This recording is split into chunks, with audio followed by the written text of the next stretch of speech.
माघी चौथ या तिल चौथ के नाम से भी जाना जाता है। यह व्रत हर साल माघ मास के कृष्ण पक्ष की चतुर्थी को रखा जाता है। इसे संकटा चौथ, तिलकुटा चौथ, माघी चौथ या तिल चौथ के नाम से भी जाना जाता है। इस दिन भगवान गणेश और चंद्रमा की पूजा की जाती है। व्रती इस दिन निर्जला व्रत कर भगवान गणेश से परिवार की सुख समृद्धि और संतान की लंबी उम्र की कामना करते हैं। सकट चौथ व्रत की पौराणिक कथा। सकट चौथ व्रत से जुड़ी एक पौराणिक कथा के अनुसार एक समय की बात है जब भगवान गणेश ने देवताओं और ऋषि मुनियों को उनके संकटों से मुक्त किया था। इससे प्रभावित होकर माता पार्वती ने उन्हें वरदान दिया कि जो भी भक्त सच्चे मन से सकट चौथ का व्रत करेगा उसके सभी संकट दूर हो जाएंगे। व्रत के नियम और विधि। निर्जला व्रत। सकट चौथ व्रत में निर्जला व्रत रखने का प्रावधान है, यानी इस दिन व्रती को पानी तक नहीं पीना चाहिए। हालांकि कुछ लोग अपने स्वास्थ्य के अनुसार फलाहार या जल ग्रहण कर सकते हैं, लेकिन परंपरागत रूप से यह व्रत निर्जला ही माना जाता है। पूजा विधि। सुबह जल्दी उठकर स्नान करके स्वच्छ वस्त्र धारण करें। इसके बाद भगवान गणेश और चंद्रमा की पूजा करें। पूजा में तिल, गुड़ और गन्ने का विशेष महत्व है।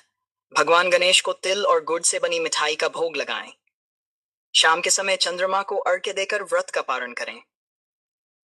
3. इस दिन चंद्रमा के दर्शन का विशेष महत्व है। चंद्रमा को जल, तिल और फूल अर्पित करके अर्घ्य दिया जाता है। मान्यता है कि इससे सभी प्रकार के संकट दूर होते हैं। मन, संकटों का नाश। ये व्रत विशेष रूप से संकटों को दूर करने वाला माना जाता है। जो लोग अपने जीवन में किसी भी प्रकार की परेशानी का सामना कर रहे हैं, वे इस व्रत को करके अपने संकटों से छुटकारा पा सकते हैं। संतान की दीर्घायु। इस व्रत को विशेष रूप से माताएं अपने बच्चों की लंबी उम्र और सुख समृद्धि के लिए करती हैं। धार्मिक लाभ। यह व्रत व्यक्ति को मानसिक शांति और आध्यात्मिक लाभ प्रदान करता है। इसे करने से पापों का नाश होता है और पुण्य की प्राप्ति होती है। व्रत के दौरान ध्यान रखने योग्य बातें। स्वास्थ्य का ध्यान। निर्जला व्रत रखने से पहले अपने स्वास्थ्य का ध्यान रखें। यदि आपको कोई स्वास्थ्य समस्या है तो डॉक्टर से सलाह लेकर ही व्रत करें। डू, सात्विक भोजन। व्रत के दौरान यदि फलाहार करना हो तो सात्विक भोजन का ही सेवन करें। प्याज, लहसुन और तामसिक चीजों से बचें। सकारात्मकता बनाए रखें। व्रत के दौरान मन में सकारात्मकता और श्रद्धा बनाए रखें। भगवान गणेश की कथा सुने और उनका ध्यान करें।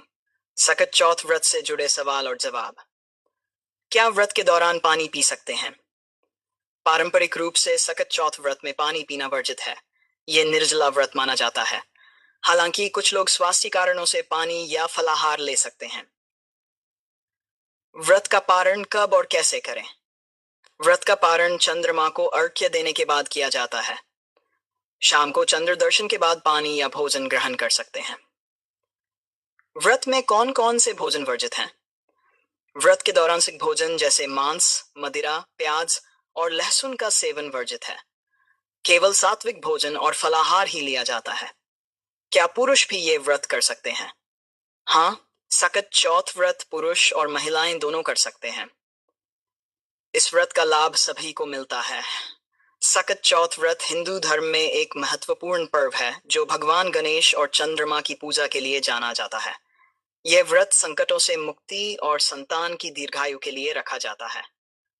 इस व्रत में निर्जला रहने का प्रावधान है, लेकिन स्वास्थ्य के अनुसार फलाहार और जल ग्रहण किया जा सकता है। इस व्रत को श्रद्धा और नियम के साथ करने से जीवन में सुख, शांति